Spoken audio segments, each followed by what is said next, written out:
नमस्कार मित्रों, जोहार। मैं दीपक कुमार नया चैनल पर आपका स्वागत करता हूं। सभी शिक्षकों को 50 घंटा का ऑनलाइन प्रशिक्षण लेना है। संथाल परगना में सबसे पहले शुरू किया गया था, उसके बाद अभी उत्तरी छोटा नागपुर में शुरू किया गया है, जिसे सभी को करना अनिवार्य है। जिन शिक्षकों ने इस कोर्स को नहीं किया था उस पर बहुत बड़ी कार्रवाई हुई थी संथाल परगना में। इस कोर्स में हर मॉड्यूल में आकलन है और आकलन में जो क्वेश्चन आता है उसका आंसर आपको देना है। टाइमिंग चलते रहता है, जिसका मैंने वीडियो बना दिया है आंसर का, चाहे तो आप डिस्क्रिप्शन में दिए लिंक से जाकर देख सकते हैं। ये फाइनल असेसमेंट है। जब आप सारा मॉड्यूल कंप्लीट कर लीजिएगा तो लास्ट में ये आकलन का एग्ज़ाम होगा आपका। 50 ऑब्जेक्टिव क्वेश्चन रहेंगे और इसमें पास करने के बाद आपका सर्टिफिकेट भी जनरेट हो जाएगा। जब आप कंप्लीट इसको कर लीजिएगा तो हल्का सा नीचे और बढ़िएगा तो वहाँ पर आपका प्रमाण पत्र दिखेगा। उसको क्लिक करने के बाद वो प्रमाण पत्र डाउनलोड हो जाएगा और आपने कितना स्कोर किया वो परसेंटेज भी आपको वहाँ दिखा देगा। तो वही अंतिम आकलन का एमसीक्यू हम लोग इस वीडियो के माध्यम से देखेंगे। चैनल पर पहली बार है तो ज़रूर सब्सक्राइब कर ले, क्योंकि विभाग से जुड़ी हुई महत्वपूर्ण चीज़ों की जानकारी इस चैनल के माध्यम से साझा की जाती है। तो पहला क्वेश्चन है फाइनल आकलन का, विद्यालय अभिलेखों को दीर्घकालीन रूप से संरक्षित रखने के लिए कौन सा तरीका सबसे प्रभावी है? तो इसका हो जाएगा डिजिटल बैकअप और क्लाउड स्टोरेज का उपयोग, मतलब बी ऑप्शन। दूसरा है जनरल लेखन कक्षा रिकॉर्डिंग एवं रूब्रिक्स का उपयोग किस लिए किया जाता है? तो आत्म मूल्यांकन के लिए। तीसरा क्वेश्चन है देखा कि उनकी कक्षा में कुछ विद्यार्थी बहुत तेजी से सीखते हैं जबकि कुछ विद्यार्थी को बार बार समझाना पड़ता है। वह चाहती है कि सभी विद्यार्थी अपनी गति से सीख सके और उन्हें पढ़ाई में आनंद आए। तो इसमें क्वेश्चन है जीवा को कक्षा में विविध स्तर के छात्रों के लिए किस प्रकार की शिक्षण विधि अपनानी चाहिए? तो यहाँ आपका आंसर हो जाएगा व्यक्तिगत शिक्षण और समूह कार्य। चौथा नंबर है एमएस वर्ड में किसी दस्तावेज का प्रिंट प्रीव्यू देखने के लिए कौन सा विकल्प सही है? तो बी हो जाएगा फाइल प्रिंट प्रीव्यू। फाइल में जाना है फिर प्रिंट प्रीव्यू में जाना है। बी ऑप्शन इसका करेक्ट हो जाएगा। पांचवा है NEP 2020 में किस प्रकार का रिपोर्ट कार्ड प्रस्तावित किया गया है? तो समग्र प्रगति कार्ड। छठा है यदि आप एक शिक्षक हैं तो छात्रों के बीच आत्म जागरूकता को बढ़ावा देने के लिए निम्नलिखित में से कौन सी 3 गतिविधियां सबसे प्रभावी रूप से लागू की जा सकती है और प्रत्येक गतिविधि किस प्रकार उनकी भावनाओं और मूल्यों को समझने में सहायता करेगी? तो यहाँ पर ए ऑप्शन में 3 ऑप्शन दिया हुआ है। बी इसका आपका करेक्ट हो जाएगा, जिसमें लिखा है कि छात्रों को अपनी भावनाओं को व्यक्त करने के लिए एक सुरक्षित स्थान प्रदान करना। दूसरा, उन्हें अपनी ताकत और कमजोरियों पर विचार करने के लिए मार्गदर्शन करना। और तीसरा है उन्हें विभिन्न नैतिक दुविधाओं पर विचार करने के लिए कहना। सातवां नंबर है बौनापन में विद्यार्थी का कद वयस्क होने पर उसकी लंबाई ज़्यादा से ज़्यादा कितनी हो सकती है? तो इसका डी हो जाएगा विद्यार्थी का कद वयस्क होने पर 4 फुट 10 इंच ऑब्लिक 147 सेंटीमीटर से कम है। आठवां है अचानक विस्फोट के साथ ऊर्जा मुक्त करने की आवश्यकता एक भावनात्मक लक्षण है जिसे खाली स्थान के द्वारा व्यक्त किया जाता है। तो एक प्रतिभाशाली बच्चे के द्वारा। आठवां का सी हो जाएगा। नौवां है शिक्षकों द्वारा किया जाने वाला आकलन अधिक प्रभावी कब होता है? तो इसका ए हो जाएगा जब यह नियमित रूप से किया जाए और छात्रों को प्रतिक्रिया दी जाए। 10वां है भारत ने प्राचीन काल से लेकर आज तक मूल्यों और उनके अभ्यास पर महत्वपूर्ण योगदान दिया है। इस कथन के आलोक में भारतीय समाज में नैतिक और लोकतांत्रिक मूल्यों के विकास में शिक्षा की भूमिका का विश्लेषण करें और यह जेंडर समानता को कैसे प्रभावित करता है? तो यहाँ पर इसका आंसर जो है वो डी ऑप्शन हो जाएगा। शिक्षा छात्रों की आलोचनात्मक सोच, सहानुभूति और सामाजिक जिम्मेदारी जैसे मूल्यों को सिखाकर नैतिक और लोकतांत्रिक मूल्यों के विकास में महत्वपूर्ण भूमिका निभाती है और जेंडर समानता को बढ़ावा देकर यह सुनिश्चित करती है कि इन मूल्यों का लाभ सभी लिंगों के व्यक्तियों को मिले। 11 है जब शिक्षक फीडबैक दे तो उसे कैसा होना चाहिए? तो उत्साह बढ़ाने वाला और स्पष्ट होना चाहिए। 12 है किशोरों में शारीरिक विकास के बारे में निम्नलिखित में से कौन यहाँ होना चाहिए, कौन सा कथन गलत है? तो शारीरिक अनुपात में कोई परिवर्तन नहीं होता। फिर है 13, निम्न में कौन कक्षा कक्ष प्रबंधक का गुण है? तो यहाँ इसका आंसर हो जाएगा आपका डी, इनमें सभी, मतलब ए बी सी डी। 14, प्रशस्त का प्रयोग किस तरह की जानकारी के लिए किया जाता है? तो विद्यार्थियों के जांच एवं निदान के लिए। SCF 2023 में एक छात्र को अपनी मातृभाषा के साथ किस न्यूनतम कक्षा में पढ़ाया जाना चाहिए? तो कक्षा 3 हो जाएगा। 16 है शिक्षण से संबंधित एक सामान्य तनाव कारक क्या है? तो बी हो जाएगा, विद्यार्थियों के प्रश्नों का उत्तर देने में असमर्थता। 17 है कक्षा 8 के एक छात्र ने सहपाठी का अपमान किया और मारपीट की। घटना की जानकारी मिलने के बाद आप शिक्षक के रूप में क्या कदम उठाएंगे? तो आंसर हो जाएगा छात्र से चर्चा कर घटना की जड़ को समझने का प्रयास करेंगे। 18 है निम्नलिखित में कौन सा कथन अधिगम प्रतिफल की विशेषता बताते हैं?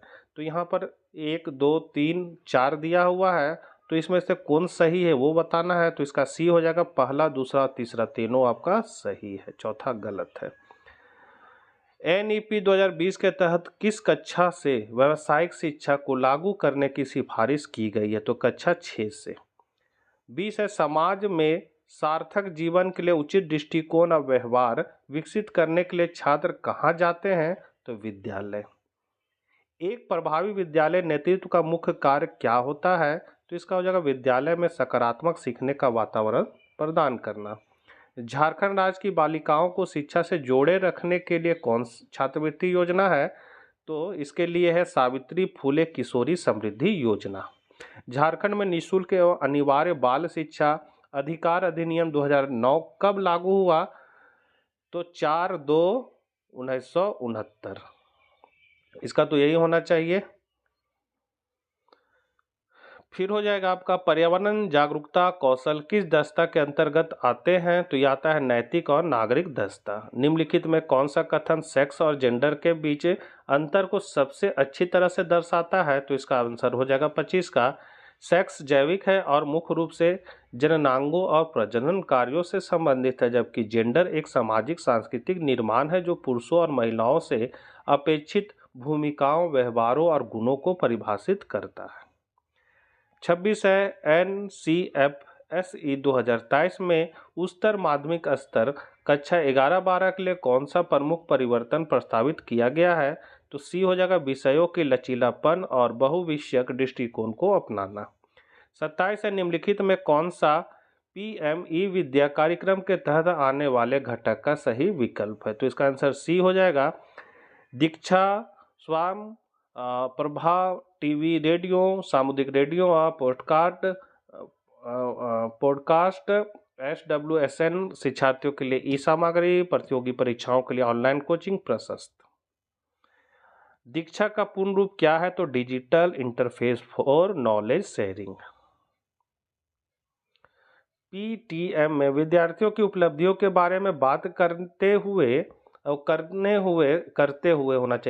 हुए शिक्षक को किस बात पर ध्यान देना चाहिए? तो विशिष्ट उपलब्धियों पर प्रोत्साहित करना।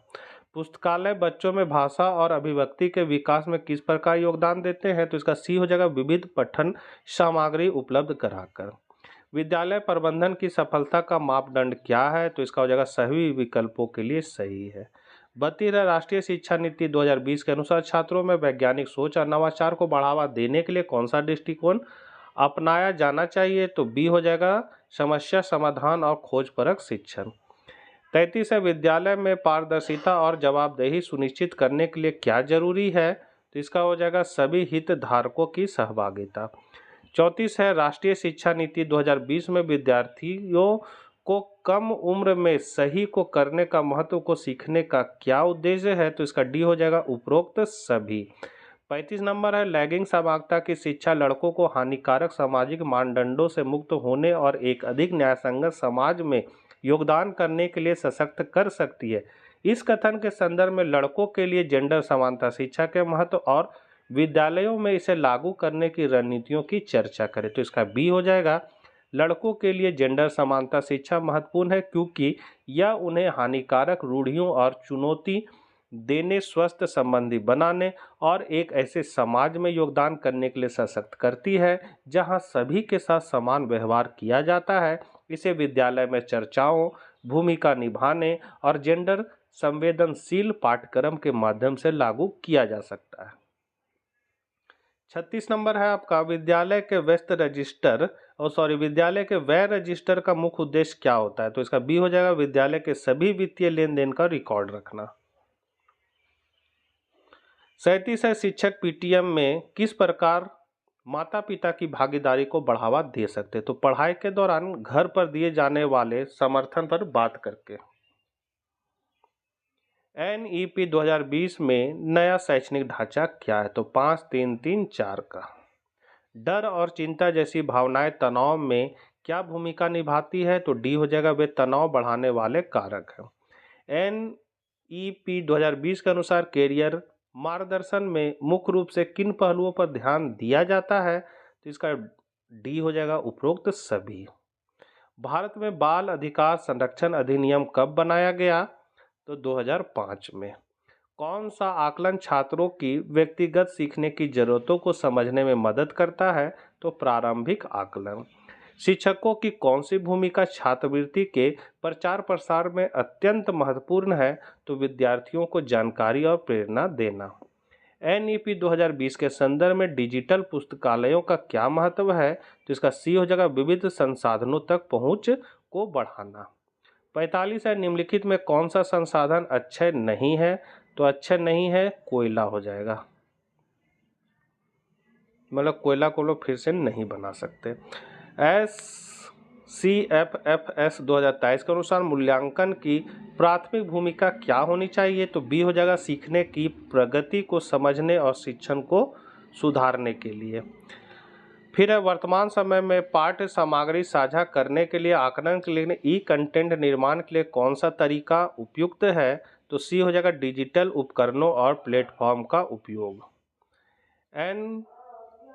NCFSE 2023 के अनुसार विद्यार्थियों में महत्वपूर्ण चिंतन और समस्या समाधान कौशल विकसित करने के लिए किस प्रकार के शिक्षण विधियों को बढ़ावा दिया गया है? तो इसका बी हो जाएगा, परियोजना आधारित शिक्षण। 39 है आपका, आपके विद्यालय में शिक्षकों के बीच आपसी सहयोग नहीं है, तो एक अच्छे विद्यालय नेतृत्व के रूप में आपको क्या करना चाहिए? तो इसका बी हो जाएगा, एक सकारात्मक कार्य संस्कृति विकसित कर टीम वर्क का प्रोत्साहन। और लास्ट क्वेश्चन है, ई विद्या वाहिनी का उपयोग कौन कर सकता है? तो यहाँ शिक्षक कर सकते हैं और छात्र कर सकते हैं, तो डी हो जाएगा 1 और 2। तो मित्रों, ये थे आपके 50 फाइनली आकलन के क्वेश्चन। आशा करते हैं वीडियो उपयोगी साबित होगा। जरूरतमंदों को शेयर करना ना भूलें। मिलते हैं नेक्स्ट वीडियो साथ। जय हिंद, जय भारत।